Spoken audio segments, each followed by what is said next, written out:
Bueno, y el siguiente invitado que tenemos hoy aquí en la primera emisión del 2014 de Estilo y Opinión con María del Pilar Aguilar, y el primer invitado en nuestra sección de política, y el primer invitado que va después de Con todo respeto por la educación electoral, es Juan Carlos Martínez Gutiérrez. Él es representante a la Cámara por el Valle del Cauca y nuevamente está de candidato por el Valle del Cauca por el partido de la U. Juan Carlos Martínez Gutiérrez, el bueno, como se dice y lo conocen por allí. Muy buenas tardes, representante, bienvenido a Estilo y Opinión con María del Pilar Aguilar. Muy buenas tardes, encantado de estar en Estilo de Opinión. Me encanta siempre estar en este canal amigo que me ha acogido varias veces para llegar a las casas de los vallecaucanos, de la gente del suroccidente del país y del mundo entero a través de la web.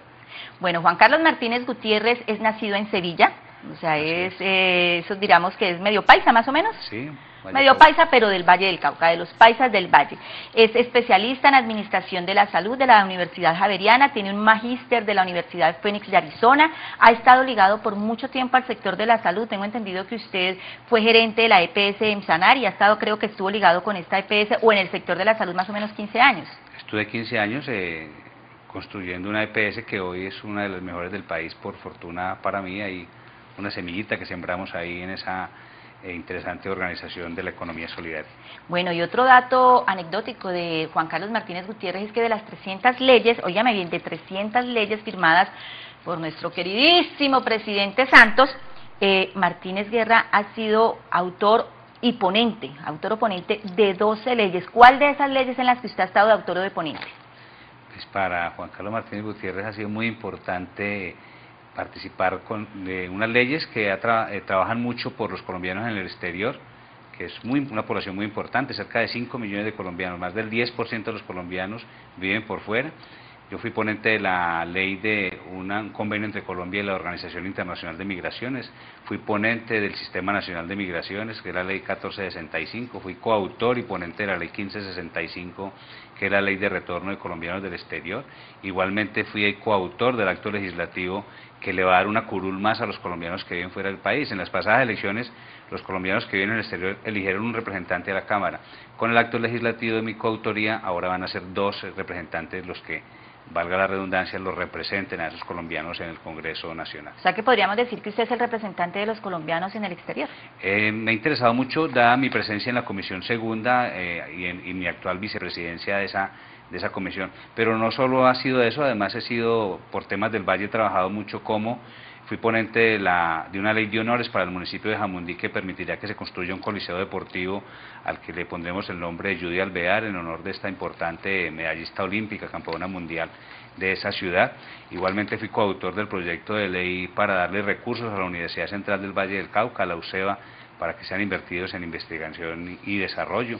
Fui coautor de la ley que elevó a ley lo que solo era un programa, el programa Familias en Acción ya no es programa, es una ley, o sea que ya queda blindada, digamos, a que no depende del presidente de turno. Que no depende del político o del candidato o del presidente que llegue y quiera ganar indulgencias de pronto con las necesidades de otros, de los más vulnerables de nuestro país. Bueno, representante, yo le dije a usted antes de iniciar nuestro programa que muchas veces los televidentes y la gente del común decimos, es que los políticos hablan mucho y enredan mucho. O sea, yo le voy a pedir, y yo sé que usted está sonriendo, vamos a hablarle a la gente de manera muy concreta y como se dice popularmente y como dicen los muchachos, vamos a hablar con plastilina, para que a la gente le llegue lo que usted está proponiendo y bueno, no solo lo que está proponiendo, sino sus puntos de vista sobre temas muy álgidos que tenemos en nuestro país y que infortunadamente es lo que está llevando a que tengamos situaciones precarias en algunos sectores. Primer tema, usted está ligado con el sector de salud, ha trabajado con una EPS privada, o sea que conoce muy bien todo el tejemaneje de las EPS y conoce,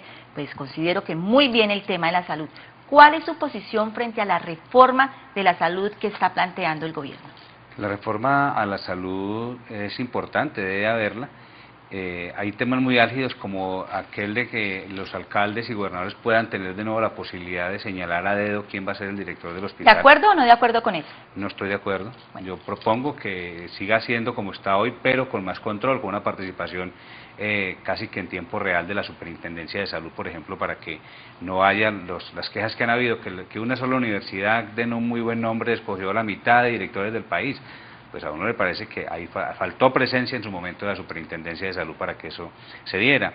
Otro tema que fue álgido, que el ministro lo retiró por las protestas que hubo, pero que tiene que solucionarse, es el de los especialistas. En Colombia faltan especialistas. Pero lo que está proponiendo, lo que proponía la reforma, y era que las mismas EPS, hospitales, graduaran a estos especialistas. ¿Esto usted cómo lo ve? ¿Sería no, viable? No era la mejor. O sea, yo veo a un ministro bien intencionado, a él se le ocurrió que esa era una de las maneras.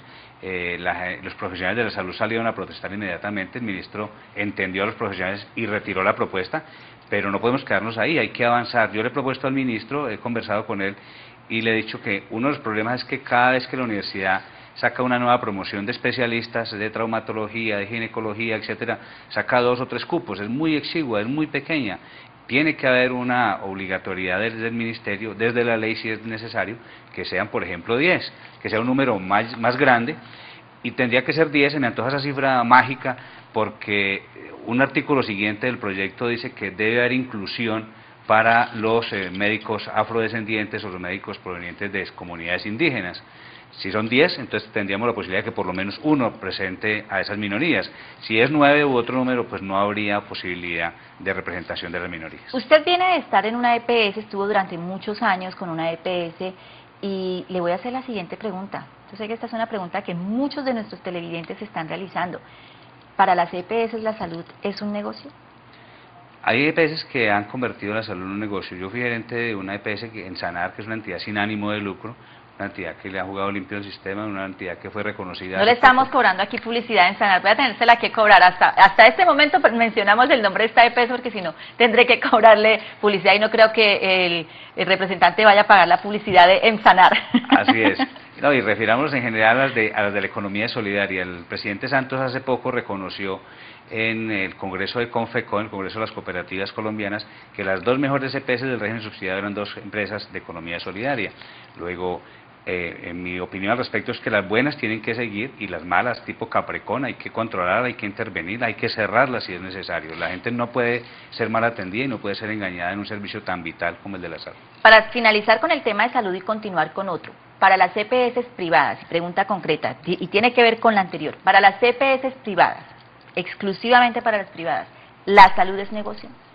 Hay EPS que lo han hecho mal. Yo no creo que sea un negocio, porque si es un negocio, la superintendencia tiene que controlarlo. O podemos decir que la superintendencia no ha hecho nada. Hay una superintendencia distinta ahora, con un vallecaucano, con el doctor Morales al frente. Esa superintendencia, antes yo he visto muy poca gestión, muy poca capacidad de gobierno y de gestión al frente de ella. Bueno, pasemos a un tema que es preocupante a nivel nacional, y es el tema de la seguridad en las diferentes ciudades del país, y más que la seguridad es la inseguridad que estamos viviendo. Usted está de representante por el Valle del Cauca y obviamente debe interesarle, y le interesa por supuesto, los temas que afectan a todos los municipios del Valle, pero Cali, Santiago de Cali es una de las ciudades con mayores índices de violencia, con mayores índices de homicidio. Estamos creo que ya pasamos a ser la 4ª ciudad más insegura. Sin embargo, nuestras autoridades dicen que todo está bien. No todo está bien, hay que salir a las calles. ¿Cómo ve usted el tema de inseguridad y cómo cree que se debe manejar el tema de la inseguridad? Y hablemos de Cali, que pues usted igual está, como lo están haciendo todos los candidatos, están buscando votos. Usted como candidato, ¿qué le puede decir a los caleños en el tema de la inseguridad? Nosotros hemos pedido al ministro de Defensa permanentemente que refuerce la seguridad de Cali. Por fortuna, en los últimos tiempos él ha hecho presencia y se ha incrementado el pie de fuerza, se ha incrementado la cantidad de motocicletas, de cámara. Hoy justamente escuchaba a un comerciante del sector central de la ciudad diciendo que hay una cámara que hace 2 o 3 años la retiraron para hacerle mantenimiento y nunca la colocaron. Ese tipo de cosas son imperdonables. O sea, hay sectores álgidos de la ciudad donde uno no puede dar papaya, como se dice popularmente, y si los ladrones saben que mientras hubo una cámara no pasaba nada, pero si hace 2 años no hay cámara, pues están pasando cosas aterradoras allí. Desafortunadamente los temas de seguridad van asociados a falta de generación de ingresos, a otro tipo de situaciones que la ciudad tiene que superar. El gobierno nacional está dispuesto a apoyar todos los temas de seguridad, pero no puede ser de una manera coercitiva únicamente, no puede ser solo mediante represión, porque entonces terminamos diciendo que hay que irnos más temprano a la casa, que hay que cerrar las discotecas más temprano. Y Cali es una ciudad de fiesta, Cali es una ciudad de la salsa, Cali es una ciudad que no puede restringir la calidad de vida de la gente por la seguridad. Infortunadamente, como usted lo dice, para muchos de nuestros líderes en la ciudad, la inseguridad o la seguridad, el buen manejo de la seguridad está ligada a aumentar el pie de fuerza, a aumentar las cámaras y a aumentar las motos. Como usted decía, esto no nos garantiza que se acabe la delincuencia, que se acabe la violencia y que se acaben los homicidios. Aquí lo que realmente hay que hacer es mayor inversión en los temas sociales y crear una política realmente social que ataque la violencia, que ataque los homicidios, que ataque, que genere mayores opciones para que los jóvenes, porque infortunadamente los jóvenes son los mayores protagonistas de estos actos. Desde el Congreso, desde la Cámara, desde el Senado, ¿por qué no se trabaja en una verdadera política de prevención de la delincuencia juvenil? Ese es un tema que nosotros lo hemos manejado muchísimo en este programa, lo hemos manejado muchísimo en el noticiero, y lo que dicen nuestros líderes acá es que eso es competencia de Bienestar. Bienestar dice eso es competencia de la alcaldía dice es competencia de la gobernación, y en últimas entre todos buscan de quién es la competencia, pero nadie hace nada. Desde la Cámara de Representantes se puede trabajar en una política de estas y que le digan a los mandatarios locales, vea, pilas, trabajen en este tema. ¿Usted se responsabilizaría por trabajar en este tema? Claro que sí, es que un tema que fue beneficioso en algunos aspectos, pero que también ha traído sinsabores, fue el tema de la descentralización administrativa. A mí me parece que cuando un alcalde y un gobernador, cuando la gente de una ciudad, de un departamento tiene derecho a elegir directamente su alcalde y su gobernador, ganó mucho en la autonomía, pero se ha perdido también desde que del gobierno central pueda influir menos sobre ese alcalde. Entonces el alcalde dice, no, yo tengo mis propias políticas y yo trabajo como yo quiera y yo no trabajo tan mancomunadamente el Instituto Colombiano de Bienestar Familiar como quisiera. A mí me parece que el gobierno tiene que retomar algunos temas de esos y hacer mucho más obligatorio que la autonomía de los alcaldes, teniendo que existir, sea relativa frente a esos temas nacionales y esos temas de tanto impacto. Yo creo que el Instituto de Bienestar Familiar, que tiene un nuevo director, tiene que jugársela mucho más porque allí también ya lo intentó el Congreso irse por el lado de la sanción. El Congreso intentó en una reforma al Código Penal decir que había que condenar a los menores de 18 años infractores, pero salió la UNICEF a demostrarnos que nosotros habíamos firmado como país un convenio con ellos donde los niños, los menores de 18 años no podían ser condenados a prisión. Y ahí es donde vemos la necesidad de que haya una política de prevención de la delincuencia juvenil, porque es que a los 18 años se sigue siendo un adolescente, pero pues si no tenemos políticas que ayuden a prevenir la delincuencia, pues estos muchachos van a seguir infortunadamente yéndose por caminos malos y generando mayor violencia. Representante, le voy a dar 4 temas, si usted me elige de esos temas, sobre cuál quiere que le pregunte. Primer tema, inclusión. Segundo tema, corrupción. Tercer tema, gobierno. Y cuarto tema, educación. ¿Sobre cuál quiere que le pregunte? Educación. Educación, hombre, yo quería que me preguntara otro, pero listo, vámonos entonces. Inclusión. No, vámonos con educación. Aquí somos totalmente democráticos y respetuosos. ¿Usted es consciente de todas las marchas que han realizado los estudiantes en el país para defender sus derechos y para exigirle al gobierno, exigirle al Estado una educación superior de calidad? La reforma a la educación, ¿qué debemos hacer para que se garantice una educación de calidad, una educación superior de calidad y sobre accesible a todos y todas las colombianas? Pues déjeme antes de responderle, contarle a los televidentes que yo fui un afortunado de esos que mi padre tuvo mucho tiempo libre, a pesar de que respondía por supuesto por el hogar, y me enseñó a leer y escribir antes de entrar a la escuela. Entonces yo hice como una semana nomás de primero y me promovieron a segundo, y luego en segundo pasé rápidamente a tercero. Qué bueno que las familias justamente pudieran aumentar esa calidad de vida que les permita dedicarse más a los hijos. Hoy en día, como papá y mamá tienen que trabajar, cada vez los niños son menos atendidos por sus padres, y entonces todo se lo dejamos al colegio. Y como he tenido la oportunidad de ir tantas veces a graduarme de 5 o 6 títulos de educación superior como técnico profesional, usted ha tenido esa ventaja, dos pregrados, afortunadamente. 2 especializaciones, una maestría. Pero la mayoría de los colombianos no tienen esa oportunidad. Soy un enamorado del tema educativo, le agradezco mucho el tema educativo. Entonces, frente a la reforma, tiene que ser, en mi opinión, en 2 etapas. Hacer una reforma integral de la salud, de la educación va a ser muy complejo porque hay intereses de las universidades que se encuentran, las pequeñas con las grandes, en el tema financiero, por ejemplo. Entonces yo sería más amigo de que haya una reforma en lo misional, que revisemos temas sobre educación y pedagogía para la paz, educación económica y financiera. Yo soy autor de un proyecto de ley que ya pasó primer debate en la Comisión Tercera de Cámara y está pendiente de la plenaria de Cámara para que haya educación económica y financiera en los colegios, escuelas y colegios del país. La educación tiene que preocuparse mucho más por que no sea un solo año de preescolar para los niños de las escuelas públicas, sino 2 o 3 como pasa en las escuelas privadas, que no sea una jornada de mediodía nomás, sino una jornada completa como sucede en los colegios privados. Eso quiere decir que para usted, para que haya una educación superior de calidad, se debe mejorar entonces la educación media y la educación básica primaria. Efectivamente.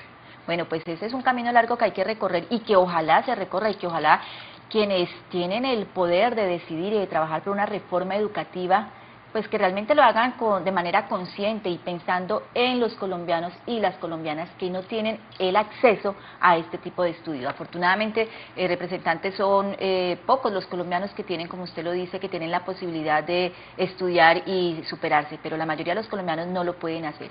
Representante de la Cámara, muchísimas gracias por estar con nosotros. Juan Carlos Martínez Gutiérrez, Juan Carlos Martínez el bueno, Juan Carlos Martínez Gutiérrez, representante por el Valle del Cauca a la Cámara de Representantes para el periodo 2014-2018. Representante, muchísimas gracias por estar con nosotros. ¿Va a llegar o no va a llegar?